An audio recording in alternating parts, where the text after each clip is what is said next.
السلام علیکم ویورز، کیسے ہیں آپ سب دوستوں؟ مجھے امید آپ سب خیریت سے ہوں گے۔ دوستوں آج کی ہماری اس ویڈیو کا جو ٹاپک ہے وہ ہے روزہ اور صحت۔ اسلام کے 5 بنیادی ارکان ہیں اور ہر رکن اپنی جگہ خاص اہمیت کا حامل ہے، لیکن روزے کی ایک خصوصیت صرف اس کا حصہ ہے، وہ یہ کہ اللہ تعالیٰ کا ارشاد ہے کہ روزہ میرے لیے ہے اور اس کا اجر میں ہی دیتا ہوں۔ روزے کی حالت میں انسان کا اس کے مالک و آقا سے براہ راست تعلق ہوتا ہے، کیونکہ کسی کے روزے ہونے سے یا نہ ہونے کا اندازہ لگانا کسی دوسرے انسان کے بس کی بات نہیں۔ لوگوں سے چھپ کر کھانے پینے والا شخص اگر اپنے روزے دار ہونے کا دعویٰ کرے تو کسی کے لیے اسے جھٹلانا ممکن نہیں ہوگا، اس کا علم صرف اللہ کو ہوتا ہے۔ روزہ اپنی اسی روحانی کیفیت کی وجہ سے روزے دار کے لیے بے مثال اجر و ثواب کا ذریعہ ہوتا ہے۔ روزہ جہاں ہماری روح تقویت پہنچاتا ہے، وہیں ہمارے جسم کے لیے بے شمار فائدے رکھتا ہے۔ انہی فوائد کی وجہ سے یہ ہماری صحت کا محافظ بھی ہے۔ اللہ تعالیٰ نے ہمارے جسم میں بعض اعضاء ایسے بنائے ہیں جو ہر وقت اپنے کام میں مصروف رہتے ہیں، کیونکہ ان کے عمل میں معمولی سا خلل بھی انسان کی زندگی کے خاتمے کا سبب بن جاتا ہے۔ مثلا دل ایک ایسا عضو ہے، دل آرام کے کسی وقفے کے بغیر مسلسل اپنا کام کرتا رہتا ہے۔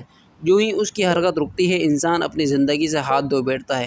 جسم کے دوسرے اعضاء کے نہ تو کام کی نوعیت ایسی ہے اور نہ ہی ان کی ساخت اور بناوٹ دل کی طرح مضبوط ہوتی ہے۔ یہ اعضاء وقت مقررہ پر یا ضرورت کے تحت اپنا کام سر انجام دیتے ہیں اور پھر آرام چاہتے ہیں۔ اگر ان اعضاء کو مقررہ آرام میسر نہ آئے تو ان کی کارکردگی تھوڑی سی متاثر ہوتی ہے اور پھر مسلسل آرام نہ ملنے سے ان کی کارکردگی میں پیچیدگیاں پیدا ہو جاتی ہیں۔ معدہ ایسے ہی اعضاء میں شامل ہے۔ جو ہی معدے میں غذا پہنچتی ہے، یہ اپنا کام شروع کر دیتا ہے، پھر جب اپنے حصے کا کام مکمل کر لیتا ہے تو آرام کرنا اس کے لیے ضروری ہوتا ہے۔ اسی طرح معدہ اپنا کام کرنے کے لیے مستعد اور چوکس رہتا ہے۔ یہی وجہ ہے کہ وہ لوگ جو اپنے کھانے پینے کے اوقات کی سختی سے پابندی کرتے ہیں، ان کا ہاضمہ درست رہتا ہے، اور اگر انسان کا ہضم درست رہے تو اس کی صحت کو لاحق ہونے والے خطرے بڑی حد تک ٹل جاتے ہیں۔ روزہ رکھنے کا جسم کو سب سے بڑا فائدہ یہی ہوتا ہے کہ اس سے انسان کا نظام ہضم بہتر ہو جاتا ہے۔ سال کے 11 مہینوں میں اگر کھانے پینے میں احتیاط کا دامن ہاتھ سے چھوٹتا بھی رہے تو 12ویں مہینے میں مسلسل روزے رکھنے سے ان بے احتیاطوں سے پیدا شدہ نقصانات کو تلافی ہو جاتی ہے۔ اس کی وجہ یہ ہے کہ پورا مہینہ معدے کو آرام کے لیے خاص طویل وقفے میسر آ جاتے ہیں۔ البتہ اس نقطے کو بھی ذہن میں رکھا جائے کہ سحری و افطاری میں غذا کی نوعیت اور مقدار میں اعتدال کا دامن ہاتھ سے نہ چھوٹنے پائے۔ غذا کی نوعیت سے مراد یہ ہے کہ نہ تو یہ زیادہ چکنی ہو اور نہ ثقیل، بلکہ جلد ہضم ہونے والی ہو تاکہ جلد بدن کا حصہ بن سکے۔ کوئی بھی غذا کھاتے وقت اس کی مقدار کو بھی سامنے رکھنا چاہیے۔ سحری کے وقت یہ سوچ کر زیادہ کھانا کہ سارے دن کچھ نہیں کھانا پینا ہے، صحت کے لیے نقصان دہ ہوگا۔